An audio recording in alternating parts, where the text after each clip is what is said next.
පූර්ණ හානි වෙච්ච 1800න් අපිට තාම කියන්න බෑ ඒ තැනටම කොච්චර ප්‍රමාණයකට යන්න පුළුවන්ද අලුත් තැනක කොච්චර පදිංචි කරන්න පුළුවන්ද කියලා අපිට තාම දත්තයක් හදාගන්න බෑ නේද? හරි. ඊළඟ ඔයගොල්ලන්ට කොහොම වුණත් මේ 1800 යම් පවුල් ප්‍රමාණයක් ඒ තැනටම යන්න බැරි වෙයි. යන්න බෑ විතරක් නෙවෙයි අපි යවන්න ඕනෙත් නෑ. ඒ කියන්නේ අපේ ප්‍රතිපත්ති වෙනවා. ඒතර ඕගොල්ලන්ට තියනවද මේගොල්ලෝ පදිංචි කළ හැකි මේගොල්ලෝ 900 800 හොයාගන්න පුළුවන් මොන ප්‍රදේශවලද කියලා. ඒ ආසන්න ප්‍රදේශවල රජයේ ඉඩම් තියෙනවද? රජයේ ඉඩම් විදියට විශාල වශයෙන් තියෙන්නේ කුණ්ඩසාලේ විතරයි. අනිත් ඒවා ගොඩාක් LRC ඉඩම් තියෙන්නේ. නෑ අපි කියන්නේ මෙහෙමයි. ඔය අපේ සමහර ඉඩම් එකක් තියෙනවා LRC නම් ඉඩම් LRC එකේ. ජනවසම ජනවසම ඉඩම්. එතකොට අපි හරියටම මේ අය පදිංචි කරන්න පුළුවන් ප්‍රදේශ ආසන්නී දැන් පවුල් 900ක් විතර කොහොමත් අපිට ඉන්න තැනින් ඉවත් කරන්න වෙනවා.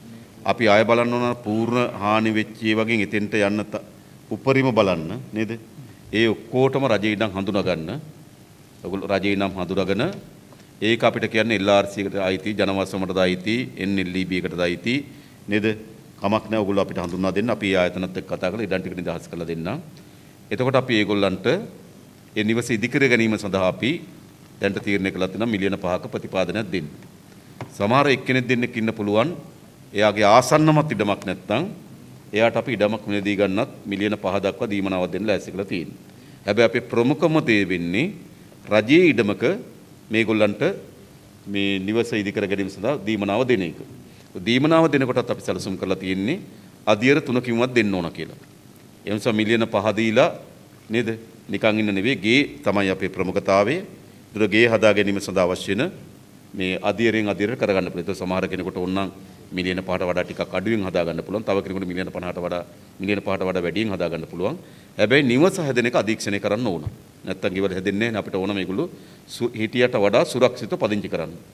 වසම් කීපයකම මේකේ බලපෑම සිද්ධ වෙලා විශාල හානියක් මේ වෙනකොට අම්බුලාවේ සිද්ධ වෙලා තියෙනවා. අපේ අපේ කුෂිකර්ම අමාත්‍යාංශයෙන් හදපු ගොවිස වෙන මධ්‍යස්ථානයේ W15 කියලා හෝටලයක් දැන් හදලා ඒකත් නාය ගිහිල්ලා තියෙනවා. මේ විශාල නායම් ජල ගැලීම් පාරවල් අවහිරීම් මිනිස්සු අවතැන්වීම් සිද්ධ වෙලා තියෙනවා. සියලු රාජ්‍ය ආයතනවල අවධානය මේකේ මේ පුද්ගලික දේපල අවභාවිතය සහ පාරිසරික හානිය සම්බන්ධයෙන් විධිමත් ක්‍රියාමාර්ග ගන්නා ලෙස ඉල්ලා සිටිනවා ජනාධිපති.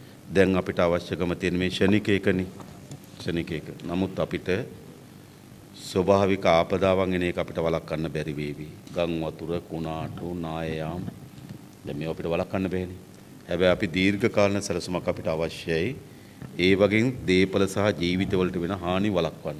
අපි ADB එකත් එක්ක සාකච්ඡා කරමින් තියෙනවා. සම්පූර්ණ මේ විශේෂයෙන්ම මධ්‍ය කඳුකරේ පිළිබඳව හොඳ අධීක්ෂණයක් කරලා අපිට ඉවත් කරන්න පුළුවන් තැන් මොනවද කියලා හඳුනාගෙන මම කියන්නේ අවුරුද්දෙන් කියලා. හැබැයි අපි අවුරුදු කීපයක වැඩසටහනක් හදලා දි รา පත් වෙලා තියෙන මධ්‍ය කඳුකරේ යලි සුවපත් කර ගැනීම සඳහා අපි වැඩසටහන හදන්න ඕනකම තියෙනවා. ඒක ටිකක් ලොකු වැඩසටහනක්.